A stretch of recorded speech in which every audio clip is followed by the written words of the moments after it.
Praise the Lord. கர்த்தருக்கு பிரியமானவர்களே, உங்களுக்கு கிருபையும் சமாதானம் கர்த்தராகிய இயேசு கிறிஸ்து நாமத்தில் உண்டாயிருப்பதாக.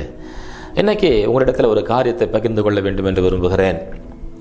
வாழ்க்கையில் அநேக காரியங்களில் நம்முடைய பிரயாசங்கள் வீணாய் போய் கொண்டிருக்கிறது. அநேக காரியங்களில் தோற்றுக்கொண்டே இருக்கிறோம். அது ஊழியமாக இருக்கலாம், வேலையாக இருக்கலாம், குடும்ப வாழ்க்கையாக இருக்கலாம். இப்படி வாழ்க்கையில் அநேக காரியங்களில் அடிக்கடி தோல்விகளை நாம் சந்தித்து கொண்டிருக்கிறவர்களாய் காணப்படுகிறோம்.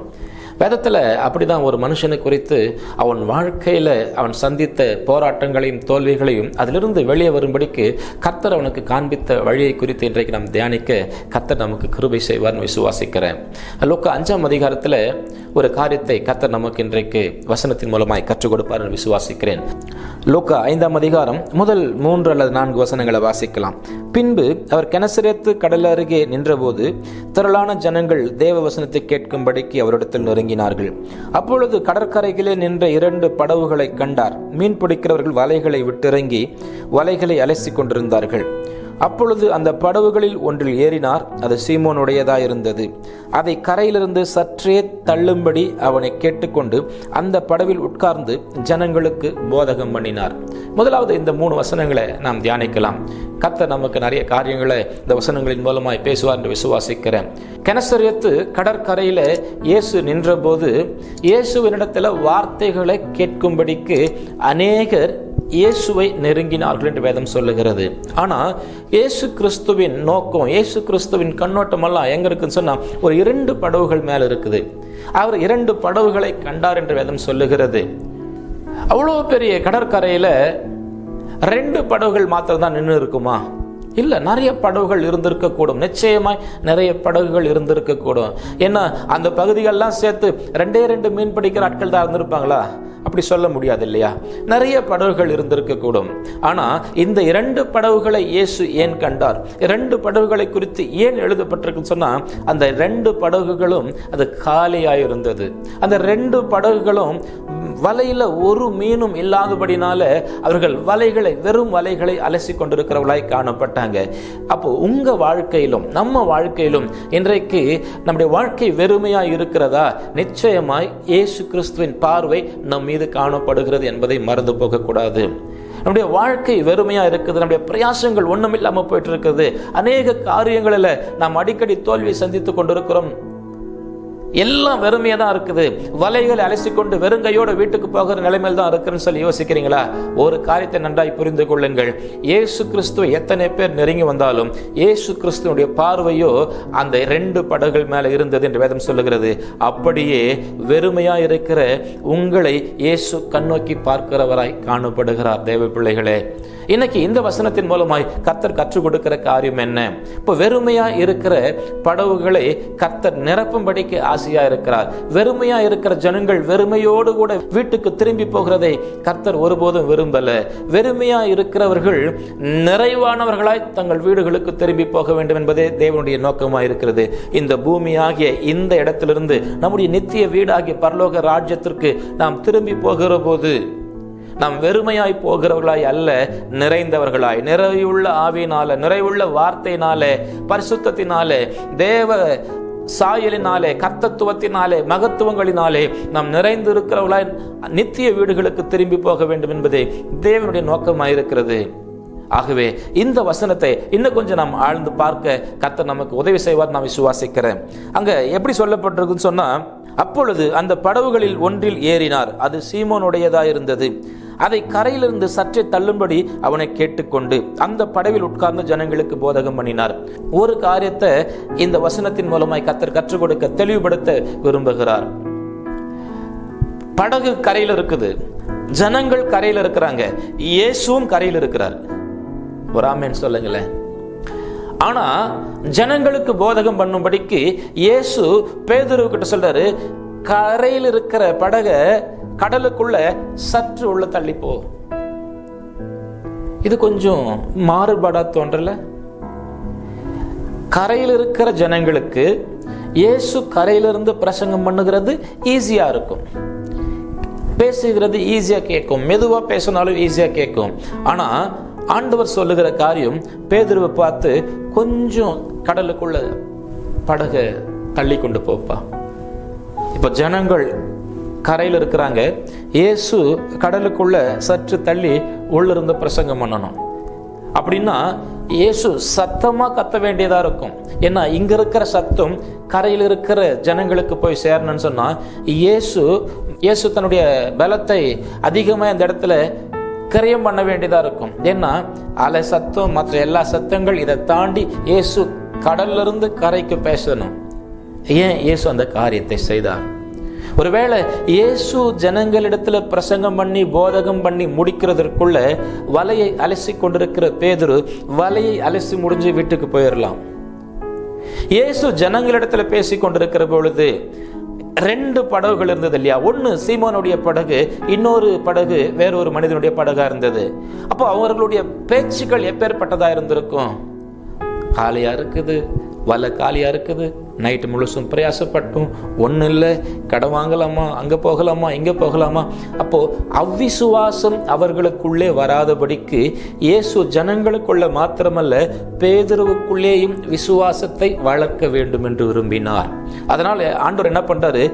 வெறுமை வெறுமை வெறுமை வெறுமை அப்படிங்கிற பேச்சு இருக்கிற இடத்தை விட்டு பேதுருவை தன்னோடு கூட உள்ள அழைத்து கொண்டு போகிறார். அல்லேலூயா. அவர் அப்பொழுது அங்கிருந்து ஜனங்களுக்கு போதகம் பண்ண அந்த வார்த்தைகள் பேதுருடைய இருதயத்திலேயும் உள்ளே போயிட்டு கொண்டே இருக்குது. அது பேதுருடைய இருதயத்தை நிரப்பி கொண்டு இருக்கிறது. அப்போ பேதுருடைய பிரயாசங்கள் வீணா போச்சு, பேதுருடைய கிரியைகள் வீணா போச்சு, பேதுருடைய பலம் ராம் முழுவதும் பிரயாசப்பட்டதுனால வீணா போச்சு. ஆனா இப்ப பேதுருவுக்குள்ள இயேசு கிறிஸ்துவின் வார்த்தையை கேட்க கேட்க பேதுருவுக்குள்ள ஒரு நிறைவு காணப்படுகிறது. என்ன நிறைவு? கண்டிப்பா நான் வெறுங்கையோடு வீட்டுக்கு போக போறதில்லை.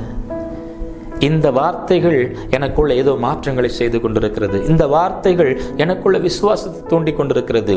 இந்த இயேசுவின் வார்த்தைகள் என்னை வேற மனுஷனாய் மாற்றி கொண்டிருக்கிறது. இந்த இயேசுவின் வார்த்தைகள் இல்லாதவைகளை இருக்கிறவைகளாய் காண்பித்து கொடுக்கிறது. இந்த இயேசுவின் வார்த்தைகள் என் வெறுமைகள் எல்லாம் நிச்சயமாய் நிறைவாக்கும் என்கிற விசுவாசத்தை, நிறைவை, பூரணத்தை அது பேதுருவுக்குள்ள உருவாக்கி கொண்டே இருந்தது. அல்லேலூயா. நல்லா கவனிங்க. வாழ்க்கையில ஒண்ணும் இல்லாம இருக்கிறீங்களா? தோற்று போயிருக்கிறீங்களா? வெறுங்கையோடு இருக்கிறீங்களா? இழந்து போயிருக்கிறீங்களா? இந்த சூழ்நிலையில இயேசு படகை கொஞ்சம் உள்ள தள்ளுன்னு சொன்னா தைரியமா போங்க. ஆமென். ஏன் தைரியமா போகணும்? அடுத்த வசனம் வாசிக்கலாம். அவர் போதகம் பண்ணி முடிந்த பின்பு சீமோனை நோக்கி, ஆழத்திலே தள்ளி கொண்டு போய் மீன் பிடிக்கும்படிக்கு உங்கள் வலைகளை போடுங்கள் என்றார். அதற்கு சீமோன், ஐயரே, ராம் முழுவதும் நாங்கள் பிரயாசப்பட்டும் ஒன்றும் அகப்படவில்லை, ஆகிலும் உம்முடைய வார்த்தையின்படியே வலையை போடுகிறேன் என்றான். அந்தபடியே அவர்கள் செய்து தங்கள் வலை கிழிந்து போகத்தக்கதாக மிகுதியான மீன்களை பிடித்தார்கள். கர்த்தருடைய நாமத்திற்கு மகிமை உண்டாகட்டும். வெறுமையா இருக்கிற பொழுது, வெறுங்கையோடு இருக்கும்போது, எல்லாத்தையும் நான் இழந்துட்டேன், வாழ்க்கையில இந்த சரீரம் ஜீவனை தவிர ஒண்ணுமே இல்லை, இந்த சரீரத்துல பலவீனத்தை தவிர ஒண்ணுமே இல்லை, என் கரத்துல எதுவுமே இல்லை அப்படின்ற சூழ்நிலையில நீங்கள் நிற்கிற பொழுதும் இயேசு உங்களுக்கு ஒரு வேலையை கொடுப்பாரானால், இயேசு ஒரு இடத்திற்கு உங்களை போக சொல்வாரானால், அன்னைக்கு காலியா இருந்த படகு கொஞ்சம் உள்ளத்தால் சொல்றாரு, இன்னைக்கு அந்த படகு நீங்க தான். கிறிஸ்துவை சுமக்கிற படகு நீங்க தான்.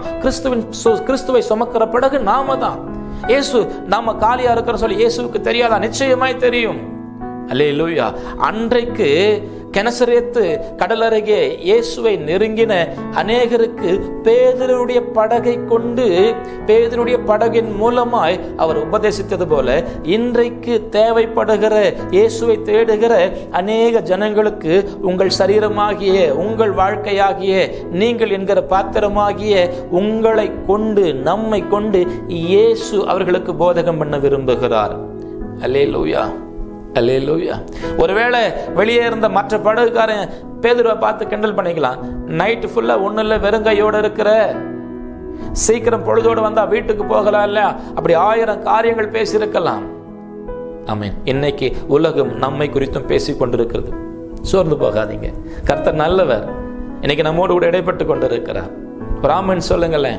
ஆமென். இப்ப இந்த வெறுமையா இருக்கிற படகை கர்த்தர் என்ன பண்றாரு?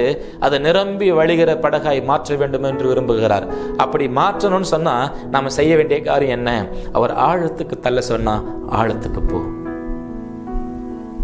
ஏன் வெறுமையா இருக்கிற படகை கர்த்தர் நிறைவுள்ள படகாய் மாற்ற வேண்டும் என்று விரும்புகிறார். அப்படி அவர் மாற்றணும்னு சொன்னா என்ன செய்யணும்? அவர் கொஞ்சம் உள்ள போ சொல்றாரா? கொஞ்சம் உள்ள போ. ஏன் உள்ள போகணும்? இயேசுவுக்கு நான் கொஞ்சம் உள்ள போனா போதும். ஆமென். இயேசுவுக்கு தேவையானது கொஞ்சம் தூரத்துல கிடைக்கும். கொஞ்சம் தூரத்துல நான் அவரோடு கூட போனா தூரத்தில் இருக்கிற என்னுடைய ஆசீர்வாதத்தை நான் பெற்றுக்கொள்ளும்படிக்கு அவர் என்னோடு கூட படகுல வருவார். அல்லேலூயா. ஆழத்துல வலைய போடுன்னு சொல்லி பேதுருக்கு சொன்ன ஆண்டவர் இறங்கி கரைக்கெல்லாம் போகலைங்க. வலை நிரம்பத்தக்கதாய், படகுகள் நிரம்பத்தக்கதாய், 2 படகுகள் நிரம்பத்தக்கதாய், பேதுருவும் பேதுருடைய கூட்டாளினுடைய படகுகள் நிரம்பத்தக்கதான மீன்களை இவர்கள் சுதந்தரிக்கும் மட்டும் இயேசு கூட இருந்தார். அல்லேலூயா. இப்ப செய்ய வேண்டிய காரியம் என்ன? வெறுமையா இருக்கிறீங்களா? இந்த நேரத்துல இயேசு உள்ள போ சொன்னா நீ கொஞ்சம் உள்ள போ. இயேசு வர சொன்னா கொஞ்சம் வா. இயேசு உட்கார சொன்னா கொஞ்ச நேரம் உட்காரு. இயேசுவோட கொஞ்ச நேரம் செலவு பண்ணுவாயானால், இயேசுவோட கொஞ்ச தூரம் பிரயாணம் பண்ணுவாயானால், உன்னுடைய தேவை, உன்னுடைய ஆசீர்வாதம், உன்னுடைய எல்லா நன்மைகள் எவ்வளவு தூரத்தில் இருந்தாலும் அவ்வளவு தூரத்திற்கும் இயேசு உன்னோடு கூட வருகிறவராயிருக்கிறார். நீ சுதந்தரிக்கும் மட்டும் உன்னோடு கூட இருக்கிறவராயிருக்கிறார். நீ சுதந்தரிக்கும் மட்டும் கூட இருந்து ஆசீர்வதிக்கிறவராயிருக்கிறார். அல்லேலூயா. இந்த பேதுரு சொல்றாரு, ஆண்டவரே ராமுழுசும் பிரயாசப்பட்டான், ஆனாலும் ஒன்னும் அகப்படல. ஆயினும் உம்முடைய வார்த்தையின்படி வலைய போடுகிறேன். எந்த பேதுரு முழுவதும் பிரயாசப்பட்டாரோ அந்த பேதுருனுடைய படகு நிரம்பினது. எப்படி தெரியுமா? எந்த பேதுருனுடைய படகுல இயேசு உட்கார்ந்து கொண்டு ஜனங்களுக்கு போதகம் பண்ணும்போது இந்த பேதுருனுடைய படகு காலியா இருக்குது, வெளியே இருக்கிற ஜனங்களுடைய வாழ்க்கை காலியா இருக்குது. இந்த வார்த்தை போயிட்டு அவங்களுடைய காலியான வாழ்க்கையை ஆசீர்வதிக்கும் சொன்னா என்னுடைய காலியான படகையும் நிரப்பும். ராமன் சொல்லுங்க. அல்லேலூயா. அதே தாங்க இன்னைக்கு இயேசு உங்களை ஏன் போக சொல்றாருன்னா உங்கள் விசுவாசம் ஒழிந்து போகாதபடிக்கு. இயேசு ஏன் உங்களை கொஞ்சம் தூரம் காத்திருக்க சொல்றாரு? இயேசு ஏன் கொஞ்சம் தூரம் இந்த காரியங்களை செய், இந்த காரியங்களை செய், ஒன்றும் தான் வாழ்க்கையில் வெறுமையா தான் இருக்கிற, எல்லாரும் கேலி பண்ற இடத்துல நிற்கிற, ஆனாலும் ஊழியத்தின் இந்த காரியத்தை செய்யன்னு ஏன் சொல்றாரு சொன்னா உங்களுடைய விசுவாசம் வர்த்திக்கப்பட. அல்லேலூயா.